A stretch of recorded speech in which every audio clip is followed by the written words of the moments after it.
आज ईद है और पूरी दुनिया में ईद का ये पावन त्यौहार मनाया जा रहा है। और मैं आज अपने कुछ युवा साथियों के साथ कोटद्वार के सिगड्डी स्रोत में जो हमारे ये भाई हैं, ये वन गुज्जर लोग हैं जो बिल्कुल प्रकृति के साथ रह के और बिल्कुल नेचर के बीच रह के अपना जीवन यापन करते हैं। और आज से नहीं, 10 साल से नहीं, 50 साल से नहीं, कई पीढ़ियों से ये लोग इन सुंदर पहाड़ियों के बीच में रह रहे हैं, निवास कर रहे हैं। आपके पास बहुत सारे पशु हैं और जिन पर इनका पूरा जो भरण पोषण और जीवन उसी पर आश्रित है। तो आज हम इस ईद के पावन अवसर पर अपने भाइयों के बीच पहुंचे हैं और उन्होंने हमें बहुत स्वादिष्ट खीर और हलवा हमने खाया। और मैं अपनी पूरी टीम की तरफ से आप सभी लोगों को ईद की शुभकामना देने पहुंचा हूं। और साथ ही मैं इन आप सभी भाइयों को जो आगामी 14 अप्रैल 2025 को गढ़वाल के प्रवेश द्वार कोटद्वार में बाबा साहब डॉक्टर भीमराव अंबेडकर जी की 135वीं जयंती का भव्य आयोजन होना है, उस जयंती के लिए भी मैं अपने सभी ये वन गुज्जर भाइयों को आमंत्रित करने पहुंचा हूं।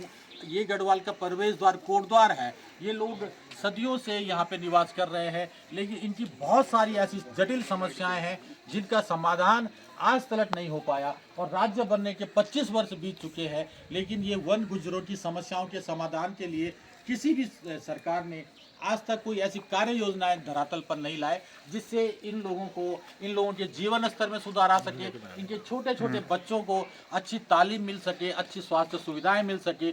यहाँ पे आके जो इन लोगों ने मुझे बताया, सबसे बड़ी समस्या जो है यहाँ पेयजल की है। पेयजल की कोई व्यवस्था नहीं है। आप सभी लोग लोकसभा और विधानसभा में आप अपने मताधिकार का प्रयोग करते हैं, लेकिन पंचायत स्तर पर, निकाय स्तर पर आपको वोट का कोई अधिकार नहीं है। मैं गलत तो नहीं बोल रहा हूँ? बिल्कुल सही बोल रहे हाँ, हैं, तो ये जब बेसिक इनको मताधिकार का प्रयोग करने का अवसर अभी तक नहीं दिया गया, जब ये एक ग्राम के निवासी बनेंगे, एक वार्ड के निवासी बनेंगे, तभी इनके अधिकार सुरक्षित रह सकते हैं। तो आज पूरी दुनिया में ईद का ये पवित्र त्यौहार हमारे भाइयों के द्वारा, मुस्लिम भाइयों के द्वारा पूरी दुनिया में मनाया जा रहा है। आज सुबह से ही हम ईद के अवसर पर तमाम अपने साथियों से, अपने परिचितों से मिले और लास्ट में हम लोग ये प्रकृति के सुंदर वातावरण में हम यहाँ पे सिगड्डी स्रोत में हमारे वन गुज्जर भाई बहनों के बीच हैं। तो आज मैं सभी को पुनः आप सभी लोगों को शुभकामना देता हूँ और जो मेरे साथी मेरे साथ आए उनका भी आभार व्यक्त करता हूँ कि आप यहाँ पे लाए। और मैं एक बार फिर आप सभी साथियों को 14 अप्रैल के लिए आमंत्रित करता हूं। और एक सर, आप भी हमारे कुछ बोलेंगे, नज़दीक लाओ कि समस्या जो मेन जो है पानी की है, बिजली की है, थोड़ा सा आप उसका भी रखें। जी, सबसे बड़ी बात तो ये है कि हम पानी तो हमारे यहाँ गर्मी में होता नहीं है। पानी के लिए इतने परेशान रहते हैं हम के पानी इतने दूर से लाना पड़ता है कि बच्चे सिर में ढोते ढोते थक जाते हैं। और वो भी इतना गंदा पानी मिलता है, उसमें पत्ते झड़ जाते हैं, जानवर उसमें गंदा कर देते हैं। पूरे गर्मी में पानी में हमें नज़दीक आई नहीं है। सबसे बड़ी मुसीबत तो ये है। बाकी जानवर तो जंगल में हमें परेशान करते ही करते हैं। बाकी उसमें जो है, जो ग्राम सभा में जुड़ने के लिए हमें जो है तो आज से 10 बार गए हैं, 10 मीटिंग में गए हैं और हमारे ग्राम सभा में हमारा नाम आने में कोई वो नहीं आया। आज तक कोई ऐसा नहीं आया कि हमें उसमें जुड़ जाएँ। राशन कार्ड हमारे यहाँ के, पहचान पत्र हमारे यहाँ के, हम पीढ़ियों से यहाँ रह रहे हैं। हमारा दादे परदादे यहाँ ख़त्म हो गए।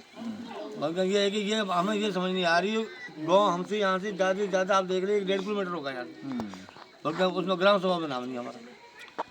तो ये बहुत सी समस्याएं हैं और इनका समाधान बहुत जरूरी है।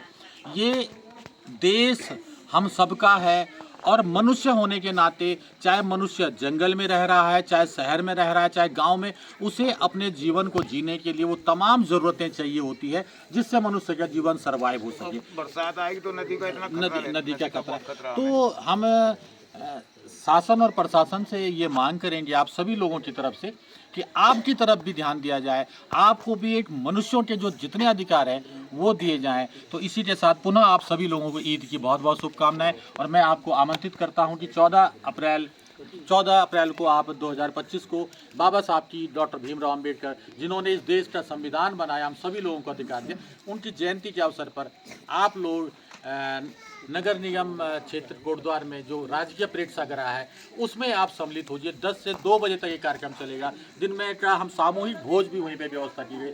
आप परिवार के साथ वहाँ पे आइए। हमारा आपसे वादा है कि आपकी समस्याओं को, आपकी बातों को हम उचित मंच पर रखेंगे ताकि उसका समाधान किया सके। धन्यवाद बहुत।